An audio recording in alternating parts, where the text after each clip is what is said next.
గారి నాయకత్వం అంజన్న గారి నాయకత్వం అంజన్న గారి నాయకత్వం బీఆర్ఎస్ పార్టీ నిరసన ధర్నా గత ప్రభుత్వం మనం ప్రవేశపెట్టిన రైతు భరోసా రైతుకు ఎంత చేసినా తక్కువే. రైతు ఏడ్చిన రాజ్యం ముందు పడాలని చాలా మంది పెద్దలు చెప్పుకున్నారు.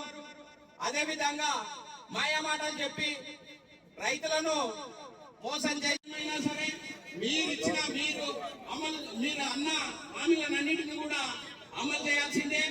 అదే విధంగా ఈ సభ కానీ రాష్ట్ర కానీ చెప్పిన రాష్ట్ర వ్యాప్తంగా ఉద్యమం చేయడానికి మేము సిద్ధంగా ఉన్నాం. మాజీ ముఖ్యమంత్రి బీఆర్ఎస్ పార్టీ రాష్ట్ర అధ్యక్షులు కేసీఆర్ గారి పిలుపు మేరకు షాద్నగర్ మాజీ ఎమ్మెల్యే అంజయ్ యాదవ్ గారి ఆధ్వర్యంలో జరుగుతున్న రైతు నిరసన దీక్షకు విచ్చేసిన కార్యకర్తలకు, నాయకులకు, పత్రికా విలేకరులకు, ఇక్కడికి విచ్చేసిన అందరికి రైతులకి అందరికి ధన్యవాదాలు తెలియజేస్తూ, గత సంవత్సరం ఎన్నో హామీలు ఇచ్చి అధికారంలోకి వచ్చింది. కానీ మీరు చూసినట్టయితే వచ్చిన మరుసటి రోజు నుండే రైతులను మోసం చేసే పని మొదలుపెట్టినారు. ఈ రోజు ఆపుకోండి, ఈ రోజే పోండి. ఇప్పుడు మీరు ఇప్పటి వరకు వాళ్ళు ఇస్తే ₹1,00,000 ఇచ్చిర్రు, ₹1,00,000 రుణమాఫీ చేసిర్రు. మేమైతే 2 లక్షల రుణమాఫీ చేస్తాం, మీరు ఇప్పుడే పోయి బ్యాంకులలో పోయి అప్పు తెచ్చుకోమని అన్నారు.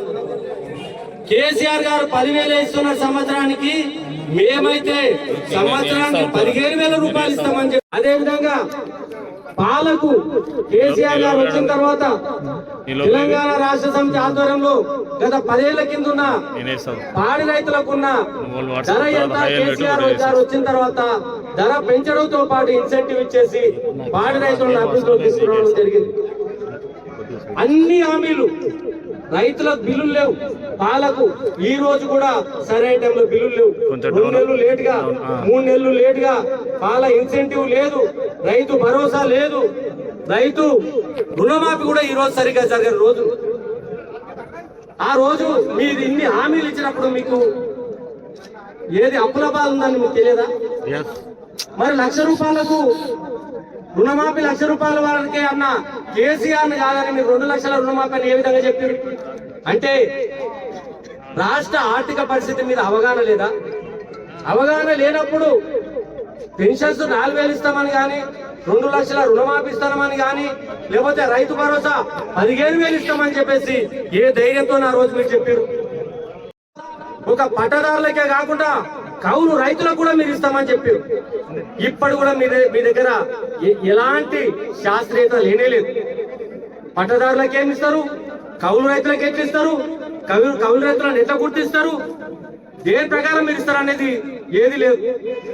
ఒక మామూలు మనిషి ఇదే రైతు అబద్ధం మాట్లాడితే మీరు ఎన్నో విధాలుగా చూస్తుండ్రి. ఒక రాష్ట్ర ముఖ్యమంత్రి రాష్ట్రానికి మేనిఫెస్టోలో పెట్టారు. మీరు సోనియా గాంధీని, రాహుల్ గాంధీని, ప్రియాంక గాంధీని తీసుకొచ్చి స్టేజ్ మీద చెప్పించారు. మీరు 15,000 రుణమాఫీ ఇస్తామని, ఏది రైతు భరోసా ఇస్తామని చెప్పేసి ఎక్కడ పోయింది? అంటే మీ మాటలన్నీ అబద్ధాలని నేనే కనిపిస్తుంది కదా. ఏది కూడా మీరు మాట ప్రకారం నిలబడరు. ఇట్లాంటి వ్యక్తులు రేపు రైతులను ముందర తీసుకొస్తారా? కాలేజ్ వాళ్ళ కొత్తగా మల్లన్న సార్కెళ్ళి తీసుకొచ్చి మూసి నది వారిస్తామంటారు. మరి కూలిపోయిన పని ప్రాజెక్ట్ ఇప్పుడెట్లా పనిచేస్తుంది? మల్లన్న సార్కి ఏడంగా నీళ్ళు వస్తాయి, మల్లన్న సార్కెళ్ళి మీరు మూసి నదికి నీళ్ళు ఎట్లా తీసుకొస్తారు? మీరు అన్నమాట ప్రతిదీ అబద్ధం అని చెప్పేసి ప్రజలకు అర్థమైపోతుంది. ఏ మాట కూడా మీ లోపల నీతి నిజాయితీతో నీళ్ళు ఎప్పుడు మాట్లాడరు. గతంలో మాట్లాడినట్టే మేము తప్పులు చేస్తే మమ్మల్ని గెలిపిస్తారు, తప్పులు మాట్లాడితేనే గెలిపిస్తారు అనే భావన మీ లోపల ఉంది. ఏదో తెలియక ఒకసారి తప్పులు చేశారు, ప్రజలు తెలిసి తెలియక మా కేసీఆర్ కన్నా బాగా చేస్తారేమో అనుకున్నారు. కానీ కేసీఆర్ ను ఈ విధంగా కేసీఆర్ అయ్యా దేవుడా ఎక్కడున్నామని నిజంగా కేసీఆర్ గారు మొన్న మా నాయకులకు మీటింగ్ లో చెప్పిండు. ప్రజలు మన దగ్గరికి టార్చ్ లైట్ పట్టుకొని వస్తారు, పెట్టుకుని మనం గెలిపించడానికి ప్రజలు రెడీగా ఉంటారు.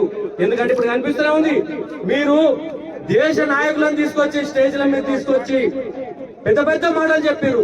అన్ని మాటలు ప్రతి మాట అబద్ధం అని తెలిసిపోయింది. ముసలి వాళ్ళకి 4,000 ఇస్తామన్నారు, ఇంతవరకు లేదు. ఆడపిల్లల స్కూటీలు ఇస్తామన్నారు, అది లేదు. పేద మహిళలకు భరోసా పైసలు ఇస్తామని చెప్పారు, అది లేదు. ఇప్పుడు నిన్న మొన్న ఇండ్లు స్టార్ట్ చేసారు, ఇప్పుడు ఆపేస్తారు. అది ఎందుకోసం అంటే మళ్ళీ ఎలక్షన్ ముందు మీకు ఇల్లు ఇస్తామని లోకల్ బాడీ ఎలక్షన్ లో చెప్పుకొని తిరిగి మళ్ళా ఓట్లు వేసుకొచ్చిన తర్వాత లేదు ఊరికి 2-3 ఇస్తాం, మేము ఇప్పుడు ఇయ్యలేమని చెప్పే పరిస్థితి మళ్ళీ వస్తుంది. ఏ విధంగా ప్రజల్లోకి పోవాలి, రైతుల దగ్గరికి ఎట్లా పోవాలని రైతు భరోసా మొదలు పెడతారు. లోకల్ బాడీ ఎలక్షన్ నోటిఫికేషన్ ఇస్తారు, అది నడుస్తా ఉంటది కానీ కంప్లీట్ కాదు. అప్పటి వరకు ఎలక్షన్ అయిపోతుంది, వీళ్ళు బయట పడిపోతారు. ఎందుకంటే మనం మొన్న ఎంపీ ఎలక్షన్ మనం చూసినాం, అన్ని దేవుళ్ళ మీద, జోగులాంబ అమ్మవారి మీద, యాదగిరి గుట్ట మీద, వేములవాడ నరసన్న మీద, ఆఖరికి హైదరాబాద్ పెద్దమ్మ తల్లి మీద కూడా ఓట్లే చెప్పారు. అలా ఏది 15 వరకల్లా దసరాపాడు 15 వరకల్లా మేము మొత్తం చేసేస్తామన్నారు. ఎక్కడ జరిగిందా? మాట అబద్ధమే, ప్రతి చేతలు అబద్ధమే. ఎక్కడ కూడా ఎలాంటి అభివృద్ధి చేయకున్నా సరే ఉన్న స్కీములు ఉన్న అభివృద్ధి కార్యక్రమాలన్నా కొనసాగించే పరిస్థితి లేదు. గతంలో ఇప్పుడు చూడు పెన్షన్ కూడా ఒక నెల లేదు, వాళ్ళకి ఒక పెన్షన్ లేట్ గానే ఉంది. ప్రభుత్వ ఉద్యోగాలు గతంలో టీఆర్ఎస్ ప్రభుత్వంలో నోటిఫికేషన్ చేసి అందరికి రిక్రూట్ చేసిన తర్వాత ఇప్పుడు మనం చేసిన ఆర్డర్ కాపీలు ఇప్పిస్తున్నారు. వాళ్ళు మీకు అప్పు గుర్తు రాలేదా? పెన్షన్లు ఎక్కువ వేస్తామన్నప్పుడు మీకు అప్పు గుర్తు రాలేదా? భరోసా ఎక్కువ వేస్తామన్నప్పుడు మీకు అప్పు గుర్తు రాలేదా? స్కూటీలు ఇస్తామన్నప్పుడు మీకు అప్పు గుర్తు రాలేదా? ఈ ప్రాజెక్ట్స్ అన్ని పెన్ని ఎక్కడక్కడ తుప్పుపట్టే పరిస్థితి తీసుకొచ్చినప్పుడు మీకు అప్పు గుర్తు రాలేదా? ఇన్ని రకాల మోసాలు చేసి ఇన్ని రకాల అబద్ధాలు చెప్పి ప్రభుత్వాలే అబద్ధాలు చెప్తున్నప్పుడు ఇంకెవరు చెప్పుకోవాలి? మనం ఏదైనా మంచి అయినా చెడైనా మీరు ప్రభుత్వానికి పోయి మన బాధలు చెప్పుకుంటాం కానీ ప్రభుత్వాలే మన మీద వచ్చేసి పిడుగులేస్తుంటే మన చెడ్డకొల్లలు తీసుకొని మనం దోముతుంటే ఇంకెవరు చెప్పుకోవాలనే పరిస్థితి కూడా లేకుండా పోయింది. సంస్థల్లో సర్పంచ్ ఎలక్షన్ గాని, ముఖ్యంగా మున్సిపాలిటీ ఎలక్షన్లు గాని, అదే విధంగా ఎంపీడీసీలు జెడ్పీడీసీ ఎలక్షన్ గాని ఖచ్చితంగా బీఆర్ఎస్ బీఫామ్ ఉంటే చాలు, కారు గుర్తుంటే చాలు, మేము ఆ పార్టీనే గెలిపించుకొని భారీ మెజార్టీతో గెలిపించి ఈ రాష్ట్రంలో ఆ ప్రభుత్వానికి ధీటుగా ఈ ప్రజాప్రతినిధులను నిలబెడతానని ప్రజలు నిర్ణయించుకున్నారు. ఖచ్చితంగా రాబోయే రోజుల్లో ఈ తెలంగాణ రాష్ట్రంలో ఉన్న ప్రతి రైతు పగబట్టి లేకపోతే వాళ్ళకు పెట్టిన బాధలకు ఖచ్చితంగా కర్రు వాల్చి వాత పెట్టే పరిస్థితి వస్తుందని చెప్పేసి మీ అందరు తెలియజేసుకుంటూ, అదేవిధంగా ఈ రోజు ఇంత తక్కువ సమయంలో రాత్రి 9 గంటలకు పిలుపునిస్తే కానీ వాట్సాప్ లో మెసేజ్ పెడితే ఇంత మంది కార్యకర్తలు వచ్చారంటే మన సంవత్సర కాలంలో ఏ విజయాలు ఏ అభివృద్ధి చేయలేకపోయినా ఒక ఊటక విజయోత్సవ కార్యక్రమం చేపట్టడం జరిగింది. దానిలో భాగంగానే రైతు పండుగ అనే ఒక కార్యక్రమం చేపట్టడం జరిగింది.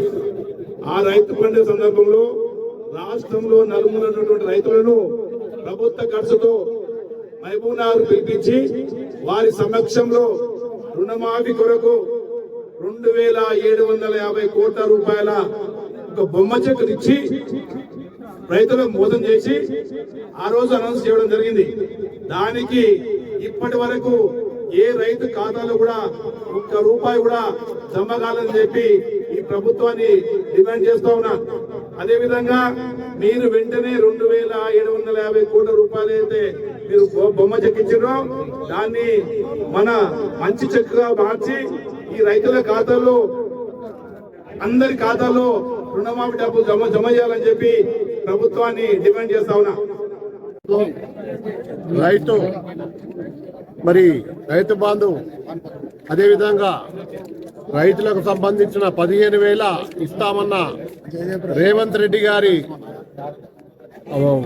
వాదన, అదేవిధంగా అది కాకుండా 12,000 ఇస్తామని చెప్పి ఈరోజు లోకల్ బాడీ ఎలక్షన్స్ ముందుకు తీసుకొని ఈ 12,000 రూపాయలు ఇస్తామని చెప్పి దాన్ని కూడా మోసపూరితంగా 15 ఇస్తానని చెప్పి 12 చేసి అదేవిధంగా ఇలాంటి స్కీములు ఎన్ని వాగ్దానాలు చేసిన స్కీములన్నీ కూడా కుంగనబడిచి ఎన్నో విధమైన కేసీఆర్ గారు ఉన్నప్పుడు ఎన్నో విధమైన డెవలప్మెంట్స్ 10 ఏళ్లలో ఆయన ముందు వాగ్దానం చేయకుండానే మిషన్ భగీరథ గాని, రైతుల బీమా గాని, రైతు రుణమాఫీ గాని ఎన్నో కూడా ఆయన ఇవ్వడం జరిగింది. ఇలాంటి వాగ్దానాలు చేసి ప్రజలను మబ్బబెట్టి రైతులకు మబ్బబెట్టి మరి ఓట్లు గుమ్ముకొని ఈ రోజు ఇయ్యలేని పరిస్థితి ఉంది కాబట్టి మరి రైతులకు అందరికీ కూడా ముఖ్యమంత్రి రేవంత్ రెడ్డి గారు క్షమాపణ చెప్పాలని చెప్పి మరి అదే విధంగా రైతుల ఉసురు తప్పకుండా రేవంత్ రెడ్డి గారికి తలుగుతా అని చెప్పి ఈ రైతుల ఆహారనాదాలు ఎప్పుడు కూడా పోవని చెప్పి ఈ సందర్భంగా మరి ఈ ధర్నా సందర్భంగా మరి రేవంత్ రెడ్డి గారికి ఈ ధర్నా సందర్భంగా పిలుపు మేరకు ఇలా హెచ్చరిస్తూ మా టీఆర్ఎస్ కార్యకర్తలు ఈ కార్యక్రమంలో పాల్గొన్నందుకు అందరికీ ధన్యవాదాలు.